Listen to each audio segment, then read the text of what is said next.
points. Red lights on then. Out they go. The first race of the evening is underway, and it's a good reaction certainly there from Jordan Taylor, and he might be able to challenge Levine Kishore for the lead into the first quarter. In fact, he'll do more than challenge. I think he will take the race lead. He's got his nose ahead already, chops across the nose of the pole sitter, who now finds himself 3 wide with the 2 Chandler Motorsport teammates, and CJ Morgan is getting squeezed over into his teammate Alex Mostav, who is also mathematically a championship contender. This could get very tasty into the complex for the first time. Taylor leads the way. Round the outside goes Mostav though. Contact there from Kishore. Around goes Mostav into Kishore. CJ Morgan dodges a major bullet and comes out of that in second position. Mostav is still battling off people.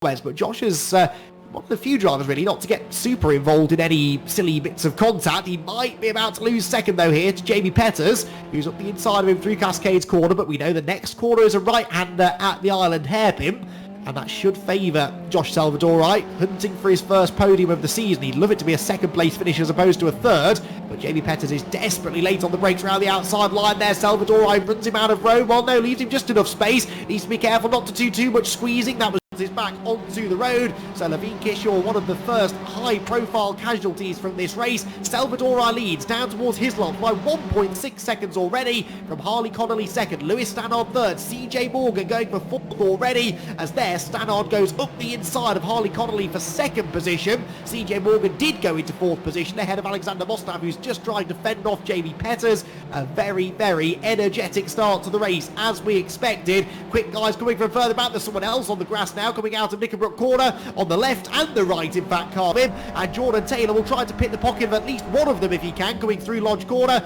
Late on the brakes, not too late though, doesn't want to get into the back of Mostav's car. Well, he does get into the back of Mostav's car. Don't forget, they're unlikely to be thinking like that, and Jamie Petters certainly isn't. He's back up the inside at Redgate corner, and that actually was a really good bit of driving. He just about found a chink in the armour of Jordan Taylor, and he slips through into second. As long as he doesn't run too wide on the exit, he'll be okay. Chops across to the inside at Hollywood, but the momentum lies with Taylor, and he will take the fight back to Petters, down through the Craner curves. Riley Bishop there with them as well. This is very, very close quarters racing indeed. Let's keep it clean, everyone. Little bit of paint being traded, but nothing too significant. And they go side by side through the old hairpin. There is the inevitable contact. Around, I'm afraid, goes Jamie Petters in front of everyone as well. So the race 1 winner is also making some good moves, and despite a bit of shoulder barging on the run to turn 1, he got through the first quarter unscathed. CJ Morgan into the back of Salvadori. That was a little bit rough, and Josh won't like that. He's lost his momentum. To the outside goes Taylor, and this could be important. Jordan Taylor wanting to get CJ Morgan as quickly as he can,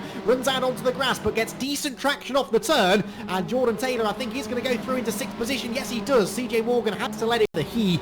Zach Palmer have really made the progress through the field that they would have hoped for. There goes Jordan Taylor though, he really is, and he's got up the inside of Riley Bishop now for second. So Jordan Taylor, absolute man of the match for me so far. This has been a sublime drive, and he's into second place already. Further back it's anything but sublime. That is Jensen Bell getting squeezed out wide. He's got the inside line for the hairpin and just slots in behind Josh Salvadori. Jensen has got Zach Palmer and the Jim Clark S's on board with Sintler. He's on the outside line. He's got the overlap though. Kishore needs to be careful not to turn into the right-hander too tight, which he does. And now here comes the run from Lewis Stannard up the inside. 3 wide towards Barcroft. That will never work. Stannard sensibly backs out of it, but Sintler doesn't and tries to stay to the inside of Kishore. Into Sunny in. Levine Kishore standing his ground on the outside line, and now into the second of the Sunnies. He will stay in front. Sintler just finds a gap to slot in between them, and the positions for now stay as they are. But again, I think there's going to be some more action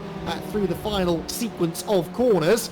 Into the left, into the right they go. Sintler peeking up the inside line, commits to it, gets sideways. Kishore is off, he's in the barriers almost. And up the inside of both of them goes Lewis Stannard. Stannard gets past Sintler. He will now try to get past Kishore through the final turn. It's all arms and elbows through the hairpin for the final time. Jordan Taylor has now crossed the line to take the checkered flag. Zach Palmer second, Alex Mostav third. CJ Morgan is through the inside. He'll ride the door of Harley Connolly's car. Harley's still there somewhere though, and really coming back at him into Clearway's corner. Hence that Harley is a little bit miffed at the way that the last half a lap or so has played out, and he's not wanting to give this 9th place away without a fight.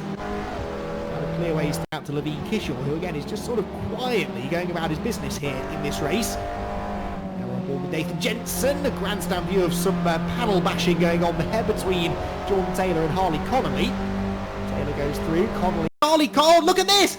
6 of them for the race lead out of the first corner. CJ Morgan in the middle of it all. Harley Connolly at the inside rattles down the side of Nathan Jensen's red and white machine, and CJ Morgan finds himself in a wide battle for second place, which he sensibly backs out of. Watch for Harley Connolly rejoining. There's more contact. Out wide will go Jensen, and all the while the next group of cars that includes Jordan Taylor is getting closer and closer by the corner. CJ Morgan somehow still there and somehow has broken through to third, but here comes Taylor. Taylor into 6th place. The black car is storming through with all the momentum in the world and goes up the inside of Harley Connolly as well. Back into the side of Harley's car he goes. Jordan Taylor is a man on a mission, and now there is only one car between him and his championship rival CJ Morgan. Now, if I have got the points right, if those two drivers finish first and second in this race, CJ Morgan and Jordan Taylor it is winner takes all. Whoever finishes first in this race will win the championship. That is if they are first and second on the road at the end of the race, which is looking like